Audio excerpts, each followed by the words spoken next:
আজকের ভিডিওটা শুরু করেছিলাম খুব সকাল সকাল। আসসালামু আলাইকুম, আমি মরিয়াম। আপনারা কেমন আছেন? আশা করছি সবাই ভালো আছেন। আলহামদুলিল্লাহ আমিও ভালো আছি।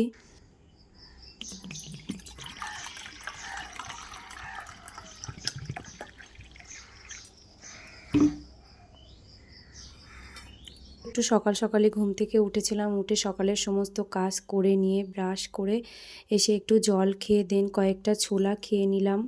তারপরে কিছু জামা কাপড় পরিষ্কার করে নিয়ে সেগুলোকে ছাদে মেলে দিতে গিয়েছিলাম। কে কোথা থেকে আমার ভিডিওটা দেখছেন একটু কমেন্টে জানাবেন। দিনের মধ্যে আমার সবথেকে বড় কাজ হচ্ছে সবার আগে উঠে ইনায়ার জামা কাপড়গুলো সুন্দর করে পরিষ্কার করে মেলে দেওয়া, দেন সকালের ব্রেকফাস্ট করা। কারণ ইনায়ার বাবা খুব সকাল সকাল উঠেই দোকানে চলে যায়। আমার যদি একটু ব্রেকফাস্ট করতে লেট হয়ে যায় তাহলে তার দোকানেও লেট হয়ে যায়, কিছু কিছু দিন হয়তো না খেয়েও চলে যেতে হয়। ওই জন্য আমাকে সকাল সকাল উঠে আগে ব্রেকফাস্টটাই তৈরি করতে হয়। আজ যেহেতু আমি একটু সকাল সকাল উঠেছিলাম ওই জন্য আগে সকালের টুকটাক কাজ করে দেন কিছু জামা কাপড় ছিল সেগুলোকেও একটু পরিষ্কার করে নিয়ে দেন যাব সকালের ব্রেকফাস্ট বানাতে। কাল বৃষ্টি হয়েছিল, আবার আজকে রোদ্দুর উঠেছে। তো আজকের ওয়েদারটা দেখুন কি সুন্দর লাগছে। বৃষ্টির পরে রোদ উঠলে সেটা দেখতে খুব সুন্দর লাগে, আর সকালবেলা তো আরও সুন্দর লাগছে।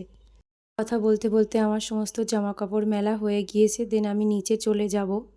নিচে এসে ব্রেকফাস্ট বানিয়ে সবাইকে খেতে দিয়ে নিজে খেয়ে নিয়ে ইনায়াকে খাইয়ে নিয়ে ওকে একটু খাতা পেন নিয়ে বসিয়েছিলাম।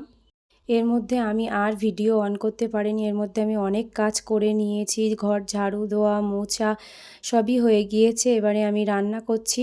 রান্নাটা হলে আজকের মতো কাজ প্রায় শেষ। রান্না করব চিংড়ি মাছ দিয়ে ভেন্ডি আলুর চচ্চড়ি, সাথে পটল আলু মাছ। যেহেতু আমার ইনায়া এখন ছোট সেই জন্য আমি বেশি পদ রান্না করতে যাই না, এরকম 2-3 জায়গায় করেই রেগুলার রান্না হয়।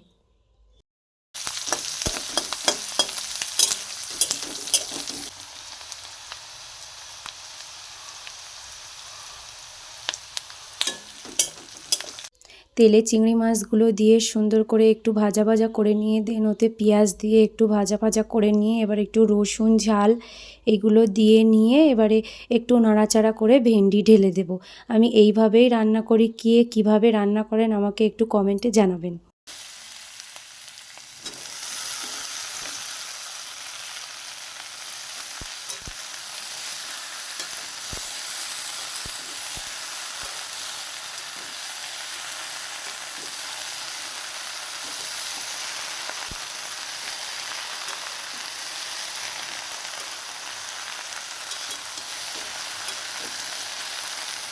ভেন্ডিটা ঢেলে দিয়ে সুন্দর মতো করে একটু নাড়াচাড়া করে নিয়ে তার মধ্যে একটু হলুদ, জিরা গুঁড়া, ধনিয়া গুঁড়া এইসব দিয়ে সুন্দর মতো করে একটু নাড়াচাড়া করে নিয়ে জল দিয়ে দেবো।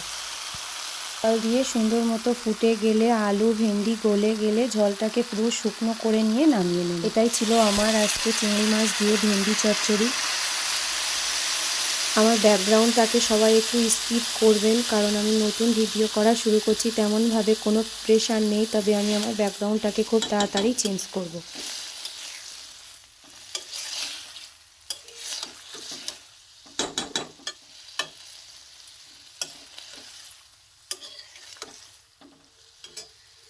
এখানে আমি কয়েকটা মাছ ভাজবো, সেগুলোকে একটু নুন হলুদ দিয়ে মাখিয়ে রাখলাম। দেন এগুলোকে তেলে ছেড়ে দিয়ে ভাজতে দেব। আমি ভেবেছিলাম তেলটা গরম হয়ে গিয়েছে, দেখলাম তেলটা গরম হয়নি। আমি গরম হওয়ার আগেই মাছগুলোকে তেলে ছেড়ে দিয়েছি। তো যাই হোক, তেলটা গরম হয়ে যাবে। আমার রান্নার জিনিসপত্র নিয়ে কেউ কিছু বাজে কমেন্ট করবেন না, কারণ এগুলো সবই আমার শাশুড়ি মায়ের অনেক বছরের পুরনো। এই পাত্রগুলোতেও মাঝে মধ্যে মাটির উনানেও রান্না করা হয়, তার জন্য এগুলো আরও বেশি এরকম দেখতে লাগছে। সো কেউ বাজে কমেন্ট করবেন না। মাছগুলো ভাজা হয়ে গিয়েছে, এদিকে আমার পটল আলু রান্না হয়ে গিয়েছে, লাস্টে ঝোল দিয়ে দিয়েছি। এবার মাছ দিয়ে একটু ফুটিয়ে নিয়ে নামিয়ে নেব। ফুটে গেলে নামিয়ে নিলেই আজকের মতো আমার রান্না শেষ হবে।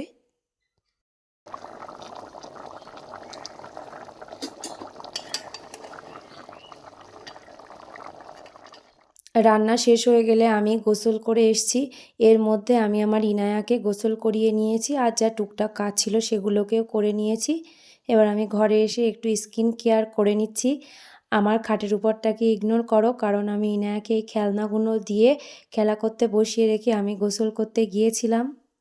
আমার স্কিন কেয়ার বলতে তেমন কিছু না, গায়ে একটু লোশন, মুখে একটু ময়শ্চারাইজার, সেটাও আবার আমার ইনায়ার বেবি ক্রিম। বিয়ের আগেও আমি এরকম বেবি ক্রিমই ইউজ করতাম, কারণ আমার খুব সেনসিটিভ স্কিন, আমার ইনায়ারও সেনসিটিভ স্কিন, তা আমি ওটাই ইউজ করি। প্রতিদিন এইভাবে এসে স্কিন কেয়ার করা হয় না।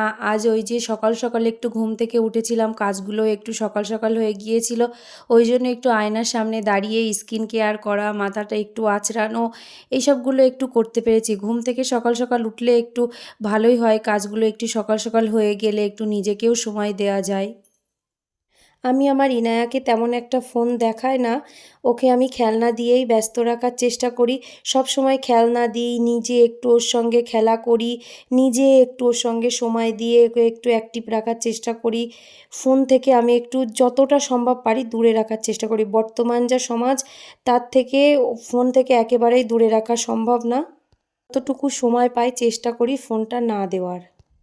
ইনায়ার পাপা আজকে দোকান থেকে বাড়ি আসার সময় এই লাল জামগুলো এনেছিল। এর মধ্যে আমার আর ভিডিও করা হয়নি, বিকাল হয়ে গিয়েছে। বিকালের যে সমস্ত জামা কাপড় ছিল সেগুলোকেই একটু গুছিয়ে রাখছিলাম। আমি সময়ের কাজ সময়েই করে নেওয়ার চেষ্টা করি, কারণ একসাথে অনেক কাজ পড়ে গেলে তখন আমার কাজ করতে একটু অসুবিধা হয়, ওই জন্য আমি সময়ের কাজ সময়েই করে নিই। কাল হলে ইনায়া আর একদমই ঘরে থাকতে চায় না, সে বাইরের দিকে বেড়ানোর জন্য বারবার বলতে থাকে, ওই জন্য আমি একটু বাইরের দিকে নিয়ে যাচ্ছিলাম। এটাই ছিল আমার আজকের ভিডিও। কেমন লেগেছে একটু কমেন্টে জানাবেন, আর আমার চ্যানেলটাকে একটু সাবস্ক্রাইব করবেন।